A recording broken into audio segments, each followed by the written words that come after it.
7 सामान 8 सामान जिस तरह का भेज रहे हैं, तो ये जनता के द्वारा चुनी हुई सरकार है, जनता का काम करने के लिए चुना गया है। इन्हें ईडी का सवाल का जवाब देने के लिए नहीं चुना गया है। बिल्कुल, आदिवासी होने के ये से परेशान किया जा रहा है, और दूसरी बात है कि आदिवासियों ने उन्हें चुनकर लाया है, इसलिए परेशान किया जा रहा है। सबसे पहले बाबूलाल मरांडी की मैं अपने तौर से संदेश देना चाहता हूँ कि जिस पत्तल को थूक के आया था, उसी बीजेपी के पत्तल को जाके फिर चाट रहा है। और कुतुब मीनार से बाबूलाल मरांडी कूदा ना, तब बीजेपी का कमल फूल में जाकर गिरा।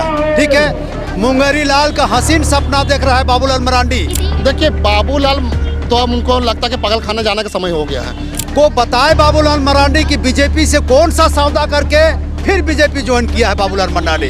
बीजेपी झारखंड को बाबूलाल मरांडी कितना में एमवे किया है। इतना तक कि पिछले मुख्यमंत्री जो रघुवर दास जी थे, उन पर भी मोमेंटम झारखंड का जो अरबों रुपए जो उड़ाए गए हैं, उस पर कभी कोई सवाल नहीं करते। सिर्फ वहीं पर जाते हैं जहां पर उनके शासन नहीं, जैसे कि बिहार जाते हैं, बंगाल जाते हैं, झारखंड जाते हैं और दिल्ली जाते हैं और भी अन्य जगह में जाते हैं। तो मैं यही वीडियो से कहना चाहता हूँ, आप उसकी भी जांच कीजिए, उसे भी सामान भेजिए। और ये एडी और बीजेपी सरकार को दिखा देंगे कि आदिवासी किसी से डरने वाला नहीं है। ये कहीं न कहीं अपना एजेंडा है कि 2024 में इसको डरा दे, इसको बदनाम कर दे, ताकि हमारा सत्ता वापस आ जाए। वो कहीं होने वाला नहीं है, वो किसी से डरेगा नहीं, ईंट से ईंट बजा देंगे। कल यानी 20 जनवरी को जमीन घोटाला मामले में सीएम हेमंत सोरेन से ईडी पूछताछ करने वाली है। इस पूछताछ से एक दिन पहले यानी कि आज 19 जनवरी को आदिवासी संगठनों ने विरोध प्रदर्शन का आह्वान किया है। यह प्रदर्शन ईडी की कार्रवाई के खिलाफ किया जा रहा है। आदिवासी संगठन राजधानी के मोराबादी मैदान के किनारे इकट्ठा हुए और नगाड़ा बजाते हुए राजभवन के लिए निकल गए। इस सिलसिले में हमने केंद्रीय सरना समिति के प्रमुख अजय तिर्की से बात की है। सुनिए उन्होंने क्या कहा। सबसे पहला बात है कि आज हमारे जो माननीय मुख्यमंत्री है, जनता के द्वारा चुना हुआ जो हमारी सरकार है, उसको अस्थिर करने का जो प्रयास जो ईडी के द्वारा किया जा रहा है। आपने देखा होगा 1-2 सामान जब भेजा था, तो ईडी का सामान रखते हुए माननीय मुख्यमंत्री ने ईडी कार्यालय में कम से कम 8-9 घंटा बैठकर उनको हर एक सवाल का जवाब दिया। लेकिन कहीं ना कहीं आप उनको अस्थिर करने के लिए आप 7 सामान 8 सामान जिस तरह का भेज रहे हैं, तो ये जनता के द्वारा चुनी हुई सरकार है, जनता का काम करने के लिए चुना गया है। इन्हें ईडी का सवाल का जवाब देने के लिए नहीं चुना गया है। लेकिन मैं ये कहना चाहता हूँ कि ईडी को वहाँ कहीं नहीं दिखता है जहाँ पर बीजेपी के शासित राज है। आज पूरे भारत में बहुत जगह बीजेपी के शासन राज है, वहाँ पर क्यों नहीं जाते हैं? सिर्फ वहीं पर जाते हैं जहाँ पर उनके शासन नहीं, जैसे कि बिहार जाते हैं, बंगाल जाते हैं, झारखंड जाते हैं और दिल्ली जाते हैं और भी अन्य जगह में जाते हैं। तो मैं यही वीडियो से कहना चाहता हूँ, आप उसकी भी जांच कीजिए, उसे भी सामान भेजिए, उसके ऊपर क्यों नहीं जाते हैं। इसीलिए आज हम लोग को गुस्सा है। जैसे बाबूलाल मरांडी हैं, उनका कहना है कि अगर हेमंत सोरेन ने कुछ नहीं किया या उनका दामन साफ है, तो क्यों ईडी से भाग रहे हैं? देखिए, बाबूलाल तो अब उनको लगता है कि पागल खाने जाने का समय हो गया है। इसलिए कि जब वो बीजेपी में नहीं थे तो कहते थे कुतुब मीनार से देख देंगे। आज वो सरकार में नहीं है, बीजेपी में चले गए हैं, तो आज बीजेपी का बोल रहे हैं। इनका उनको बोलने का कोई तत्व नहीं है, ना कोई उनका और ना छोड़ रहे हैं, कोई मतलब नहीं बनता है। इसलिए वो आज ग्रसित होकर के, गुस्सा होकर के, उनकी सरकार नहीं बनी इसलिए गुस्सा होकर के आज उनको इस तरह का बयानबाजी कर रहे हैं। लेकिन आज बाबूलाल मरांडी को मैं बुरा नहीं कहना चाहता हूँ, उनको जो कहना विपक्ष का काम ही कहना, उनका कहने से कोई मतलब नहीं बनता है। लेकिन बात ये भी है ना कि मुख्यमंत्री हेमंत सोरेन ने जब ईडी को बोल दिया है कि आप 20 तारीख को आके पूछ सकते हैं, फिर ये विरोध जो है, ये प्रदर्शन की जरूरत क्या पड़ गई? हमारा सीधी कहना है ईडी के अफसरों से कि आपका सिर्फ सवाल का जवाब हमारे माननीय मुख्यमंत्री क्यों देंगे? और भी राज्य में मुख्यमंत्री है पूरे भारत देश में, जहाँ पर बीजेपी के मुख्यमंत्री, उनसे क्यों सवाल जवाब नहीं किया जाता है?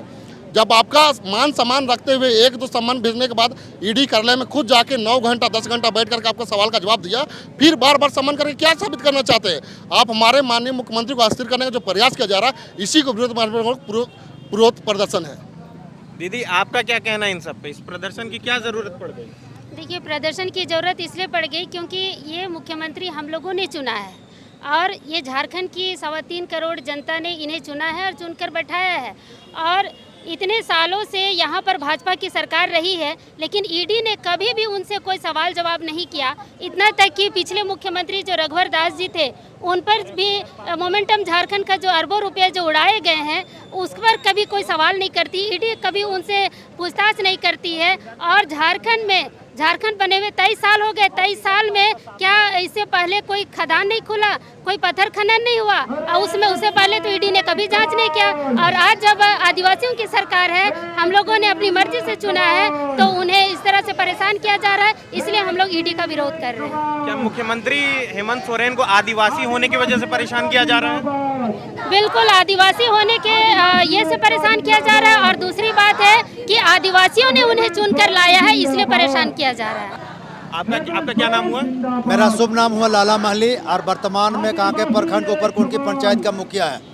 तो आप बताइए कि क्या मुख्यमंत्री हेमंत सोरेन ने जब कह ही दिया कि ईडी मुझसे सवाल कर ले, 8 समन उनको भेजा गया, और इधर जो प्रदेश अध्यक्ष हैं भाजपा के बाबूलाल मरांडी, उनका कहना है कि अगर मुख्यमंत्री हेमंत सोरेन ने कुछ नहीं किया है तो वो जाके ईडी के समक्ष अपनी बात कर ले या उनको बुला ले, पूछताछ करके क्लियर कर दे। तो आपका क्या कहना है? सबसे पहले बाबूलाल मरांडी की मैं अपने तौर से संदेश देना चाहता हूँ कि जिस पत्तल को थूक के आया था, उसी बीजेपी के पत्तल को जाके फिर चाट रहा है।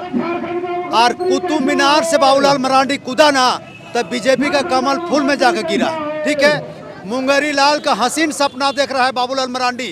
ये झारखंडी को बताए बाबूलाल मरांडी कि बीजेपी से कौन सा सौदा करके फिर बीजेपी ज्वाइन किया है बाबूलाल मरांडी।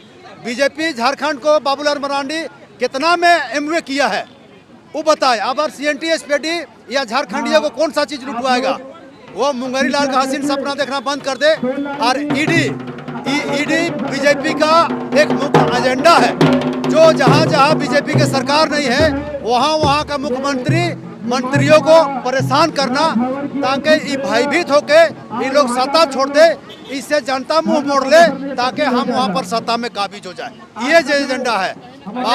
इस प्रदर्शन में भाग लेने के लिए कितने जिले से लोग आ रहे हैं? हम लोग लाखों लाख का संख्या में यहाँ पर आ रहे हैं, और ये ईडी और बीजेपी सरकार को दिखा देंगे कि आदिवासी किसी से डरने वाला नहीं है। गरीब के बेटा मुख्यमंत्री बना है, कई बार ये ईडी को अपना बयान दे चुके हैं, तो बार बार परेशानी करने के क्या मतलब है? ये कहीं न कहीं अपना एजेंडा है कि 2024 में इसको डरा दे, इसको बदनाम कर दे, ताकि हमारा सत्ता वापस आ जाए। वो कहीं होने वाला नहीं है यहाँ पर। आइए हम और लोगों से जानते हैं कि इस प्रदर्शन में, दीदी आप लोग क्यों आई हैं इस प्रदर्शन में? पैसा वैसा मिला है क्या आने के लिए? नहीं मिला है। तो क्यों आए हैं? हम लोग का मतलब मुख्यमंत्री है, उसको बार बार प्रताड़ित किया जा रहा है, और हमेशा इसको ईडी पूछताछ करता है। और जब भाजपा सरकार थी उसको तो कभी ऐसा नहीं किया जाता था। कहाँ से आई हैं आप? रातू से। रातू से। दीदी आप कहाँ से आई हैं? हम रांची खेलगांव से। खेलगांव से आई हैं। क्यों आई हैं? क्योंकि हमारा सरकार को बार बार यही दिया जा रहा है, तो हम लोग भी चाहते हैं कि नहीं, हमारा सरकार जो है वही रहे, और हमारा हेमंत सोरेन को हम आदिवासी जाति में देखें तो वही हम। अगर आप चाहते हैं कि हमारे वीडियोस का नोटिफिकेशन आपको बिना देरी के मिलता रहे, तो आप इस चैनल को फॉलो और सब्सक्राइब जरूर कर लें। बाकी आप हमारे काम को लेकर कोई सुझाव हमें देना चाहते हो तो कमेंट बॉक्स में आप सादर आमंत्रित हैं। इसके अलावा हमारे वीडियोस आपको अलग अलग ठिकानों जैसे फेसबुक, इंस्टाग्राम, ट्विटर पर भी देखने को मिलेंगे, जिसके लिंक डिस्क्रिप्शन में डाल दिए गए हैं। शुक्रिया।